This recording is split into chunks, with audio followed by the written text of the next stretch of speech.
Shalom saudara. Wow, Tuhan baik ya. Kalau kita boleh ada sampai detik hari ini, kita bisa memuji menyembah Tuhan, ngalamin Tuhan. Itu semua hanya karena kebaikan Tuhan. Kita bisa bernafas dengan sehat, tidak kurang suatu apapun juga. Saya katakan, itu juga karena Tuhan sangat mencintai saudara. Amin. Nah saudara, 2019 adalah tahun kelahiran baru. Mujizat-mujizat yang baru, mujizat yang belum pernah dialami, itu akan terjadi dimulai tahun 2019 ke depan. Yang percaya katakan amin. Nah saudara, tahun kelahiran baru ini, itu adalah mujizat-mujizat yang baru, sesuatu yang baru yang belum pernah kau alami sebelumnya, ini akan terjadi dalam kehidupanmu.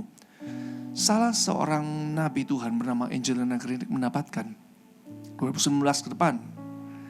Ini merupakan tahun kunci, kita berdiri di depan pintu gerbang, sebuah pintu gerbang menuju kepada apa? Suatu masa, suatu season, suatu waktu di mana keadaan yang tidak mungkin bagi manusia akan Tuhan ubahkan menjadi mungkin. Nothing is impossible untuk Tuhan dan bagi percaya.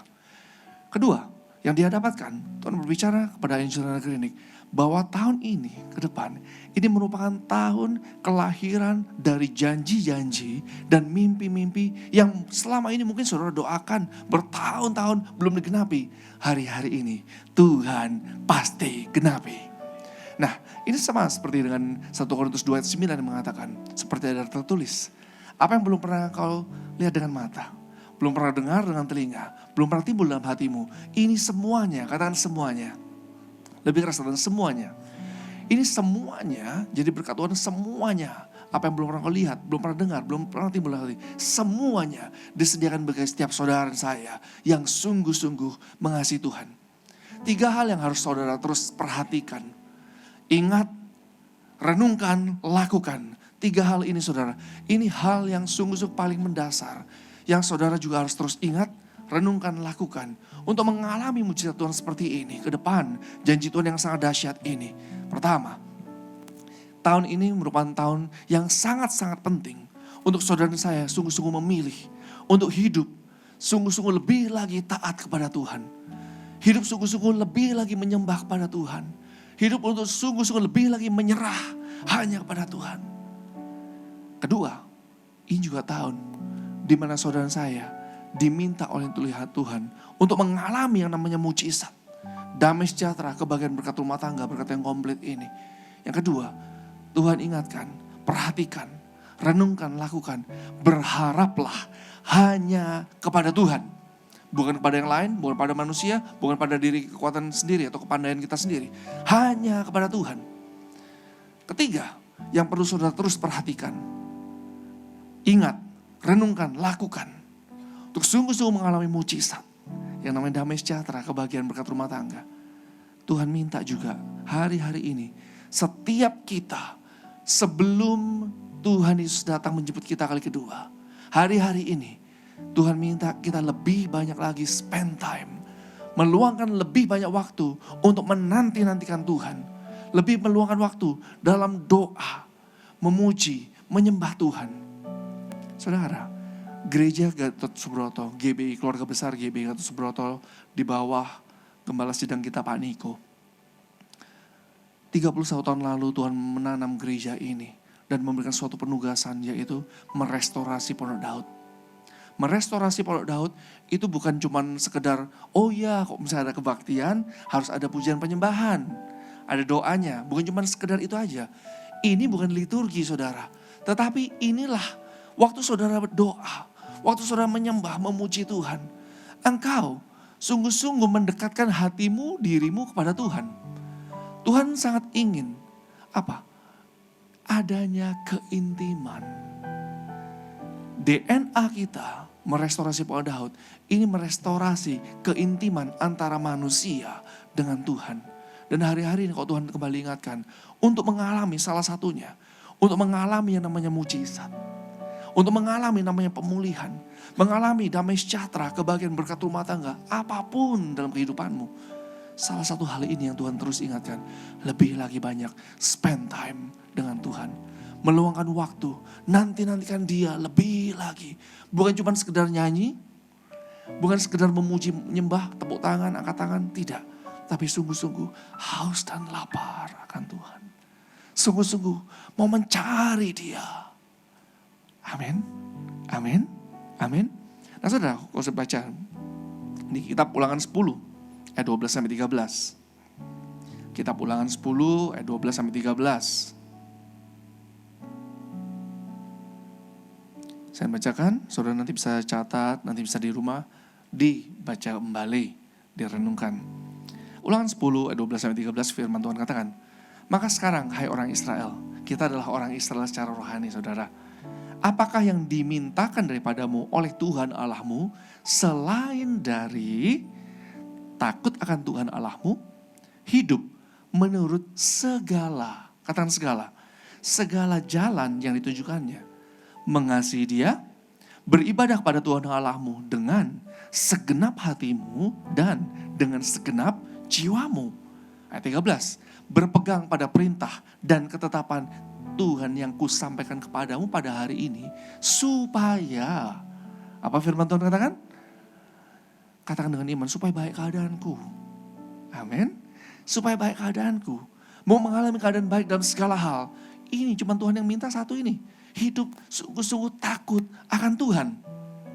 Nah, Amsal 14 ayat 26 sampai 27. Amsal 14 ayat 26 sampai 27.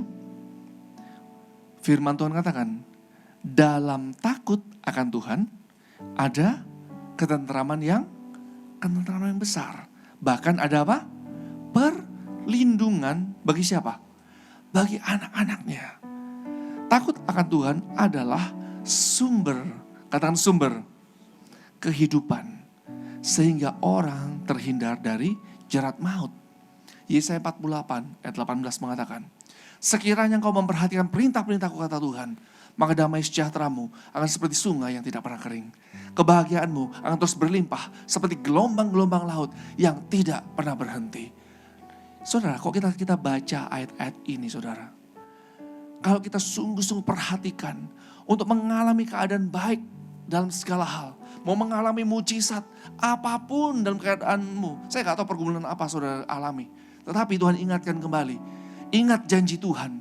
2019 ini tahun yang sangat-sangat penting.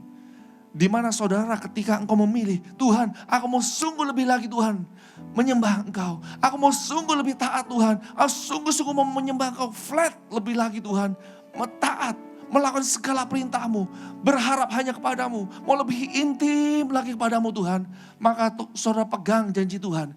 Janji Tuhan ya dan amin. Apapun pergumulanmu saat ini. Mungkin kau mengatakan Tuhan, gak mungkin ke depan ini. Seperti kehidupanku ini gak ada jawaban. Gak ada keadaan yang baik. Tetapi Tuhan katakan, ingat. Ini tahun percepatan. Di mana engkau akan melihat mujizat demi mujizat. Pemulihan demi pemulihan. Yang belum pernah kau lihat. Belum pernah kau dengar. Belum pernah timbul dalam hatimu. Ini akan terjadi dalam kehidupanmu. Yang percaya kata amin. Dampak dari takut akan Tuhan. Seseorang pasti akan taat melakukan perintah Tuhan. Waktu taat melakukan perintah Tuhan dengan sungguh-sungguh, maka janji Tuhan seperti ayat-ayat di atas, keadaan yang baik, ketentraman, perlindungan, bahkan kehidupan. Kehidupan sini saudara, bukan cuma ketika kita di muka bumi waktu transit ini, tetapi kehidupan ini itu lebih daripada cuma waktu kita di bumi, tetapi kehidupan kekal selama-lamanya bersama dengan Tuhan. Ini janji Tuhan. Saya juga bisa katakan begini, yang dikatakan di atas melalui perintah Tuhan, keadaan baik, ketentraman, perlindungan, kehidupan. Ini juga bisa saya katakan, ini adalah penyediaan ilahi dari Tuhan. Penyediaan ilahi itu, saudara nih, saya bacakan ya. Arti dari penyediaan ilahi itu, pertama, penyediaan dan pemeliharaan dari Tuhan yang terjadi terus-menerus. Bukan cuma seasonal, bukan cuma 1-2 kali, bukan cuma 1-2 bulan, 1-2 tahun. Tapi terus menerus selama kita di muka bumi ini, Tuhan pasti menyediakan yang terbaik. Penyediaan ilahi juga adalah sumber penyediaan, pemeliharaan yang datangnya hanya dari Tuhan, bukan dari manusia. Penyediaan ilahi juga pemeliharaan Tuhan di muka bumi melalui cara yang ajaib. Katakan cara yang ajaib. Katakan cara yang ajaib. Contoh, saudara nanti baca di rumah 1 Raja-Raja pasal 17 ayat 1-16. Saudara nanti baca di rumah. Nah, di 1 Raja-Raja 17 ayat 1-16 ini saudara, ini peristiwa ini terjadi ketika Raja Ahab menjadi raja atas bangsa Israel. Nah, pada waktu itu juga Nabi Elia sebagai nabi yang hidup untuk apa? Berdoa dan berjaga-jaga bagi bangsa Israel. Raja Ahab ini saudara, jadi sejak kerajaan Daud dan Salomo, setelah Salomo anak Daud, itu kerajaan Israel itu pecah jadi dua. Kerajaan Israel utara, kerajaan Yehuda selatan. Nah, Raja Ahab ini menjadi raja di kerajaan Israel pada waktu itu. Raja Ahab ini dikatakan dalam Alkitab adalah seorang raja yang jahat di mata Tuhan. Kenapa kok dia jahat di mata Tuhan? Karena dia, rajanya, keluarganya, sampai membawa seluruh bangsa Israel itu tidak menyembah Allah yang hidup, yang seperti saudara saya sembah. Bukan menyembah Allah Abraham, Allah Ishak, Allah Yakub, yang namanya Tuhan Yesus, bukan. Tetapi apa? Dari dia, keluarganya, sampai ke seluruh yang namanya rakyatnya diajak apa? Untuk menyembah Baal. Nah, waktu hal itu terjadi, ini adalah hal yang sangat jahat di mata Tuhan. Tuhan sangat tidak suka. Nah, saudara harus tahu hal ini. Tuhan kita yang saudara saya sembah, itu adalah Tuhan yang sangat-sangat baik. Amin. Panjang sabar, kasih setianya setinggi langit, sedalam lautan, wah seluas apapun juga itu kata kita, wah luar biasa. Ya, tetapi sesayang-sayang Tuhan ke kita, panjang-panjang sabarnya, semuanya itu ada batasannya. Amin. Jadi kadang gini, kalau Tuhan memperingatkan seseorang dari paling pelan, masih belum berubah, belum bertobat, Tuhan berbicara lebih kencang lagi. Sampai akhirnya apa? Waktu sampai titik terakhir paling topnya, Tuhan harus mendisiplin anaknya. Supaya apa? Supaya anaknya itu kalau misalnya dikatakan, nah aku disiplin kau, aku hajar engkau, aku mengasihi engkau. Supaya engkau selamat. Nah sama pada waktu itu. Waktu dikasih tahu gak mau bertobat.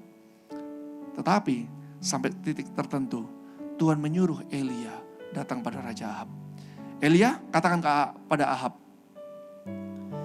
karena dia tidak menyembah Allah yang hidup, Allah Abraham, Ishak, Yakub, tapi membawa keluarganya, bangsa Israel untuk menyembah Baal.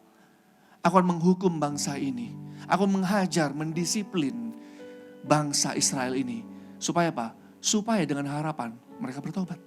Katakan, tidak akan turun hujan atau embun sampai tahun mendatang. Sampai ku katakan. Elia sebagai manusia, sama saudara. Dia hidup tinggal di tengah-tengah bangsa Israel. Dia juga tinggal di tengah-tengah mereka. Nah, Elia juga manusia seperti saudara saya. Waktu Tuhan berbicara mengenai hal ini, suatu teguran, katakan, sungguh-sungguh hidup takut akan Tuhan. Sungguh-sungguh taat, lakukan perintah Tuhan. Sungguh-sungguh mengasihi Tuhan, mengejar Tuhan. Akhirnya apa? Elia, karena dia orang yang takut akan Tuhan. Dia mencintai Tuhan, mengasihi Tuhan.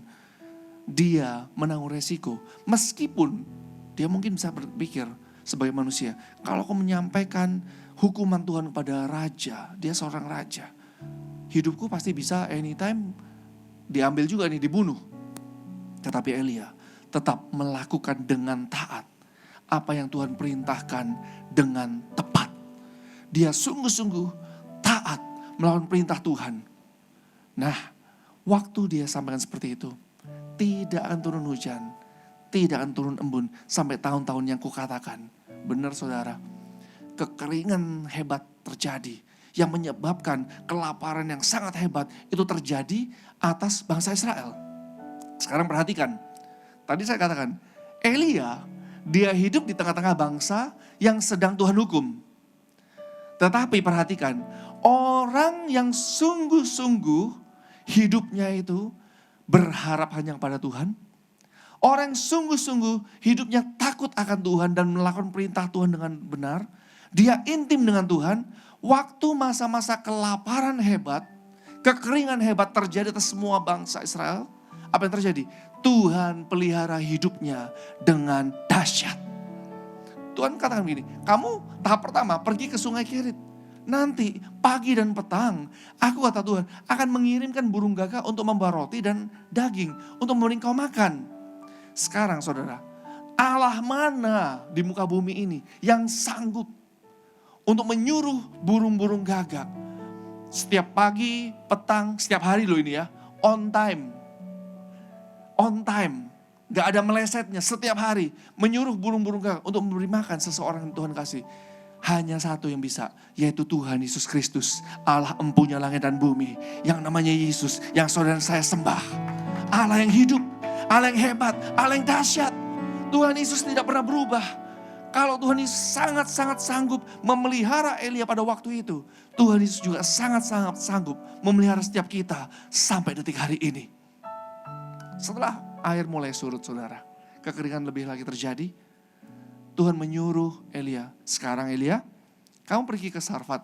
Nanti ada seorang janda di sana akan memberi kau makan. Ini saudara harus taruh pikiran gini, ini di tengah-tengah kekeringan, di tengah-tengah kelaparan hebat. Nah, kalau bagi kita, bagi manusia, waktu Tuhan ngomong, nanti ada orang yang akan memelihara, memberikan kau makan.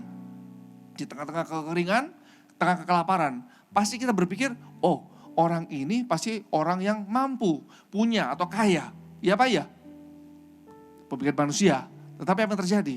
Ketika sampai di pintu gerbang, dia ketemu seorang ibu ini. Ibu ini sedang mengumpulkan kayu bakar, 2-3 potong kayu bakar. Ketika ketemu, dia langsung tahu, oh ini ibunya. Yang akan memberi makan. Terus langsung gini, coba tolong ambilkan aku air dari kendi. Di tengah-tengah kekeringan, air sangat mahal. Waktu diambilkan, belum selesai ngambil, oh ya coba tolong ambilkan juga sepotong roti untuk aku makan. Langsung si janda Sarfat ini naik pitam saudara, marah langsung. Mungkin tensinya langsung naik. Demi Tuhan Allahmu yang hidup. Kamu tahu gak nih, aku ini ngumpulin 2-3 potong kayu bakar. Yang ada padaku cuman segenggam tepung dan tempayan, sedikit minyak dalam buli-buli. Aku ini rencananya habis ini mau pulang buat roti untuk aku dan anakku, kemudian kita mati. Waktu Elia mendengar seperti itu, mungkin Elia ngomong, oh iya, oh rencanamu seperti itu. Bagus juga rencanamu ya. Tapi gini, lakukan aja rencanamu, gak apa-apa kamu lakukan rencanamu. Tapi sebelum engkau membuat roti tersebut untuk engkau dan anakmu, buatlah sepotong roti untuk aku dulu. Loh apa bedanya saudara? Apa bedanya? Terus firman Tuhan katakan begini, kalau engkau taat melakukan hal ini, engkau berharap kepada Tuhan, engkau sungguh-sungguh percaya pada Tuhan, minyak dan tepung itu tidak akan pernah habis. Bagi janda Sarfat, ini suatu pergumulan juga loh. Untuk mempercayai seseorang yang dia tidak kenal. Mempercayai Tuhan di dalam keadaan yang sangat-sangat tidak baik. Tetapi pilihannya adalah ketika seseorang sungguh-sungguh mau percaya, taat melawan perintah Tuhan. Dia memilih untuk sungguh-sungguh menyembah Tuhan, taat, takut akan Tuhan. Dan dia berharap, iya Tuhan, aku percaya akan janji-Mu Tuhan. Meskipun aku belum melihat, meskipun bagi manusia gak masuk akal, aku mau percaya akan janji-Mu Tuhan. Apa yang terjadi? Ketika janda Sarfat itu melakukan seperti yang Tuhan suruh Elia katakan kepada dia, dan Tuhan perintahkan, apa yang terjadi? Tuhan melakukan mujizat yang gak masuk akal. Minyak, tepung dituang setiap hari, itu tidak pernah habis. Ini divine provision. Inilah penyediaan Allah yang ilahi. Nah saudara, hal-hal yang gak masuk akal seperti ini, itu sangat mungkin juga terjadi dalam kehidupan kita. Kalau engkau sungguh-sungguh melakukan hal yang sama, seperti Elia, janda Sarfat lakukan ini, yang seperti Tuhan katakan hari-hari ini, kalau kamu mengalami semuanya ini, ayo pilih hidup untuk hidup taat. Hidup menyembah, menyerah hanya kepada Tuhan. Berharap hanya kepada Tuhan. Hidup intim lebih lagi. Andalkan Dia. Luangkan lebih banyak waktu. Spend more time dengan Tuhan. Waktu kau lakukan seperti ini, maka mujizat ini juga pasti terjadi. Apapun pergumulanmu, ini pasti digenapi dalam kehidupanmu. Yang percaya katakan amin. Nah saudara, di sini dari ayat tadi, dari kisah tadi, ada 7 prinsip penyediaan ilahi.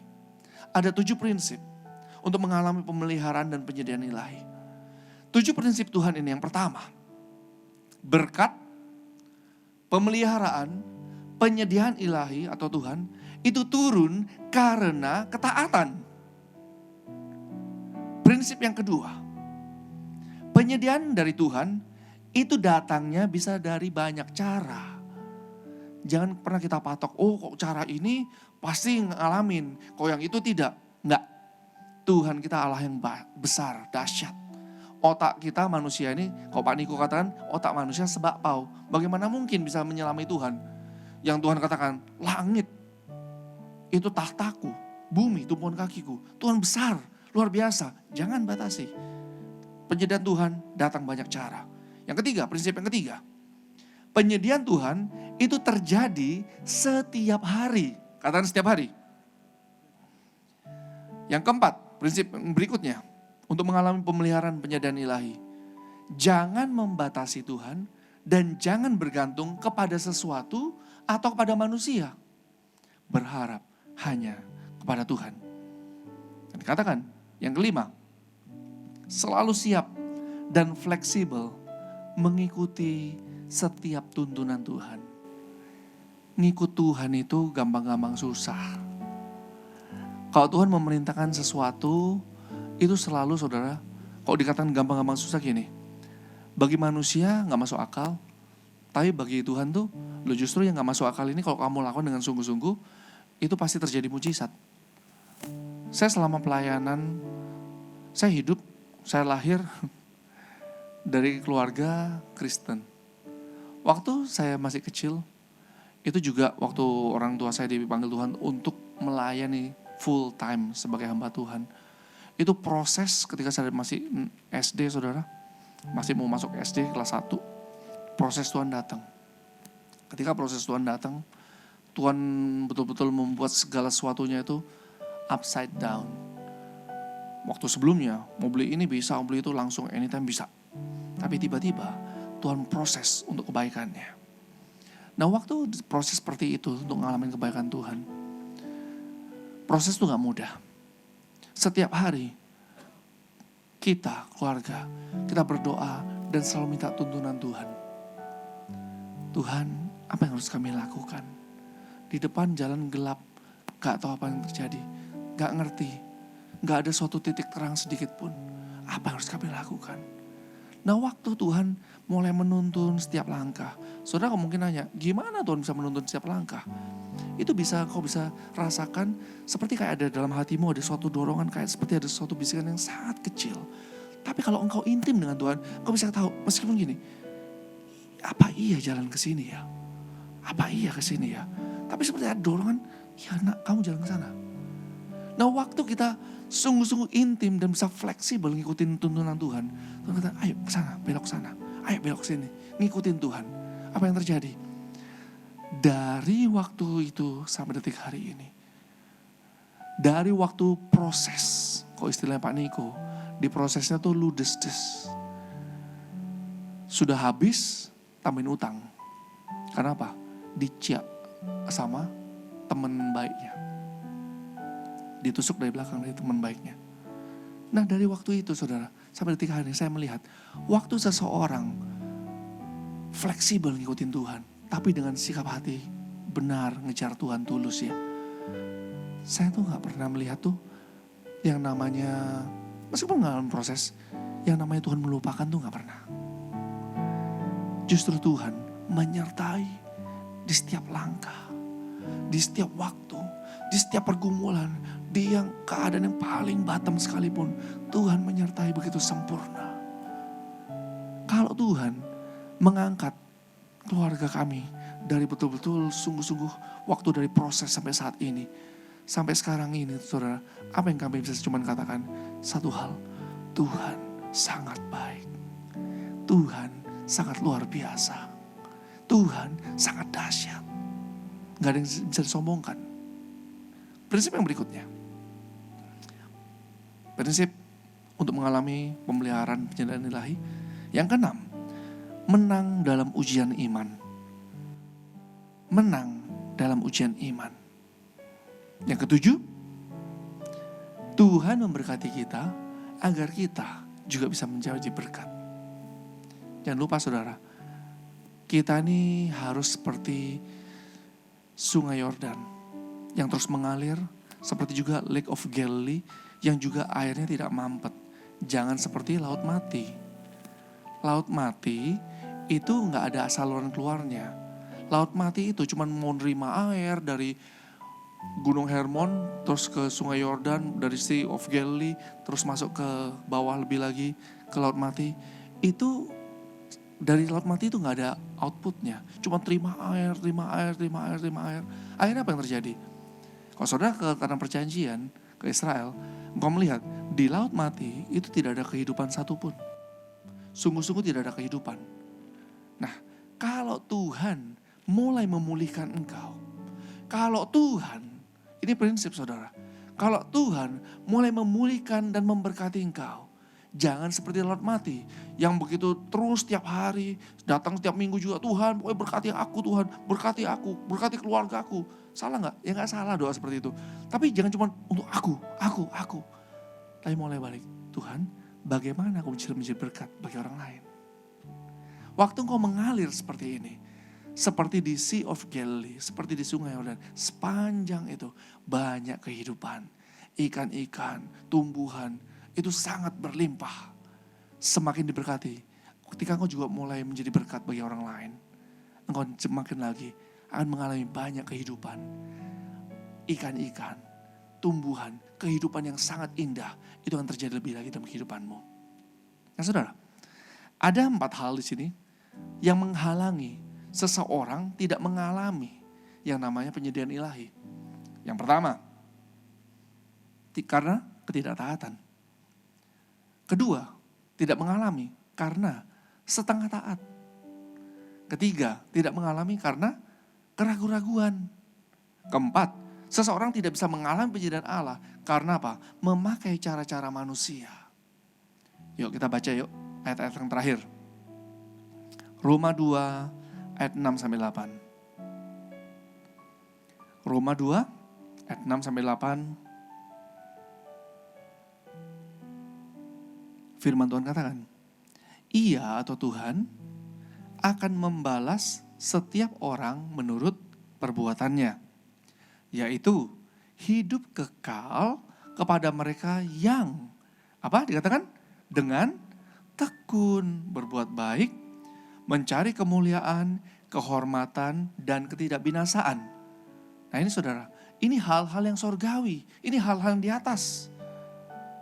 Kemudian kebalikannya di ayat 8. Tetapi murka dan geram Tuhan itu turun kepada mereka yang mencari apa?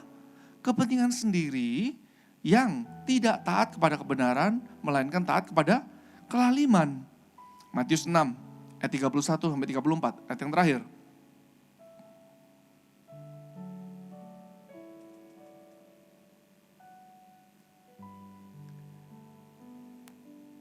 Matius 6 ayat 31-34, ayat yang terakhir. Sebab itu, janganlah kamu khawatir dan berkata, apakah yang akan kami makan? Apakah yang akan kami minum? Apakah yang akan kami pakai? Semua itu dicari bangsa-bangsa yang tidak mengenal Allah. Akan tetapi, Bapamu yang di sorga tahu bahwa kamu memerlukan semuanya itu. Ayat 33 diingatkan. Tetapi, carilah dahulu apa? Kerajaan Allah dan kebenarannya. Maka semuanya, katakan semuanya, itu akan ditambahkan kepadamu. Sebab itu, janganlah kamu khawatir akan hari esok. Hari besok mempunyai kesusahan sendiri. Kesusahan sehari cukuplah untuk sehari. Mengucap syukur saudara. Tetap percaya janji Tuhan ya dan amin. Tuhan tidak pernah meninggalkan engkau. Tuhan sangat mengasihi engkau. Mujizat Tuhan sediakan begitu luar biasa. Ke depan justru lebih mujizat yang gak masuk akal akan terjadi lebih lagi. Tapi yang paling penting, ayo respon kita. Respon kita. Sungguh-sungguh ayo kita katakan saat ini. Belum terlambat kok. Pas memasuki 6 bulan yang terakhir sebelum mengakhiri 2019. Ayo kita sungguh-sungguh memilih untuk hidup sungguh-sungguh taat pada Dia, melalui perintah Dia, mengasihi Dia, berharap hanya Dia. lebih banyak doa, muji nyembah Tuhan, lebih intim lagi dengan Tuhan. Maka saya sangat percaya, waktu kau melakukan semuanya itu dengan tulus ngejar Tuhan, bukan karena ngejar berkat atau ngejar mujizat, tapi ngejar Tuhan karena kau sungguh-sungguh mengasihi Tuhan. Saya percaya, waktunya Tuhan akan turun atau datang waktu yang terbaik. Engkau pasti tercengang-cengang melihat perbuatan Allah yang ajaib.